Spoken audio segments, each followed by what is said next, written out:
Bonjour. Alors, je voudrais répondre à une question qui m'a été posée très récemment. Est-ce que le micromassage peut devenir l'outil numéro un dans un cabinet de thérapeute en soins naturels alternatifs?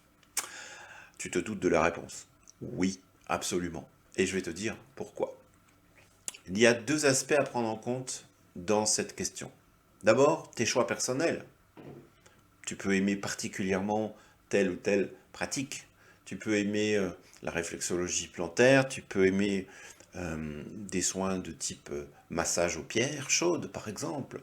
Tu peux aimer aussi travailler en kinésiologie. Tu peux aimer plusieurs domaines. Mais il te faudra quand même en choisir un et un seul, qui sera ta figure de proue. Ok?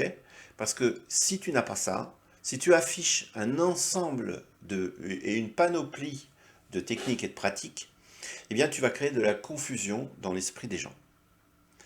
Tu te dois de définir un axe de développement pour ton métier. Ça, c'est important. En tant que personne, tu peux avoir de multiples hobbies, tu peux avoir de multiples souhaits, tu peux avoir de multiples envies. Et tu peux aussi goûter, avec beaucoup de bonheur d'ailleurs, à la découverte d'un ensemble de pratiques de soins. Mais lorsqu'il s'agit d'en faire un métier, c'est différent. Si tu es plâtrier peintre, ben, tu n'es pas couvreur, tu n'es pas plombier, tu n'es pas boucher charcutier. Ok? Donc à partir du moment, et pourtant, tu peux avoir des corps de métier qui vont se ressembler. Mais plus tu vas choisir quelque chose de précis, plus tu seras crédible par rapport à la réponse que tu peux apporter aux problèmes des gens. Parce qu'il ne faut pas oublier une chose, c'est que tant que tu te formes, tant que c'est un hobby, c'est ton plaisir qui passe avant tout. Le jour où tu deviens un professionnel, eh bien c'est une réponse à un besoin des gens. Tu réponds à une question importante. Est-ce que vous pouvez m'aider dans mon problème? Donc, si tu avances avec tout un tas, un arsenal d'outils et tu dis aux gens, ben vous voyez là, j'ai ma trousse à outils, ben, vous avez qu'à choisir. J'ai un marteau, j'ai un tournevis, j'ai des clés à laine. Bon, ben voilà, c'est différent. Voilà le tarif. Tu crois que les gens vont souscrire à ça? Non, non. Tu dois vraiment proposer une solution qui fonctionne rapidement et qui soit pas hors de prix par rapport au budget des gens, surtout maintenant. Donc, c'est pour ça que le micromassage est adapté. On ne dit pas les micromassages, on dit le micromassage. Il y a des variantes. Micromassage crânien, micromassage viscéral, micromassage énergétique, on a même le micromassage structurel. Mais tu n'avances pas en disant je vais pratiquer une séance de micromassage crânien, je vais pratiquer une micromassage viscéral.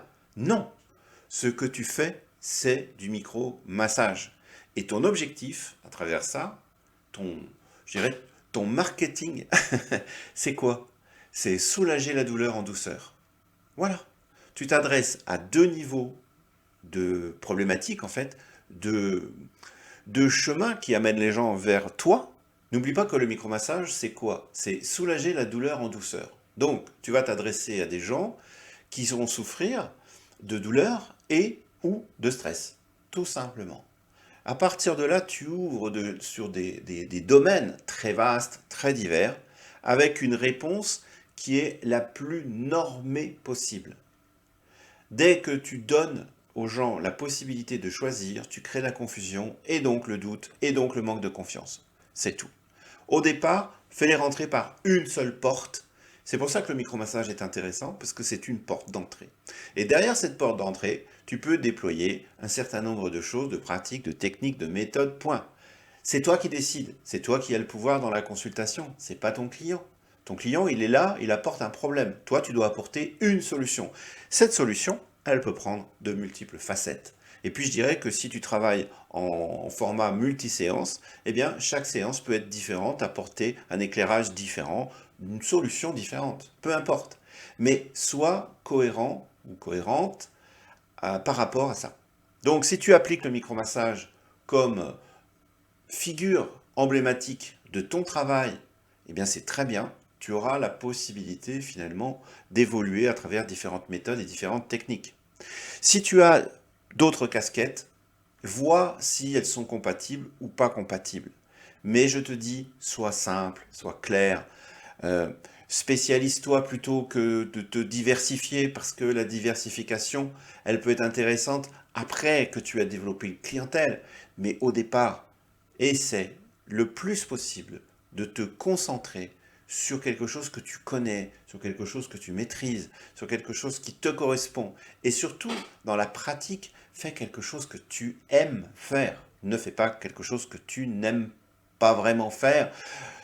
Si tu as dépensé des milliers d'euros dans une formation et qu'à la fin, tu t'estimes pas tout à fait bien à l'aise avec ça, ne le fais pas. C'est pas grave, ça t'a enrichi toi dans ta pratique pour d'autres choses. Mais si tu mets en avant, par exemple, de la sophrologie, alors que tu te sens pas vraiment à l'aise dans la sophrologie, ne fais pas ça. Tu ne te développeras pas. Et si tu te sens à l'aise avec une pratique particulière, c'est celle-là que tu dois prendre. C'est celle-là que tu dois mettre en œuvre et c'est celle-là qui te fera réussir. Voilà. Et si c'est le micromassage, eh bien c'est encore mieux. À très bientôt.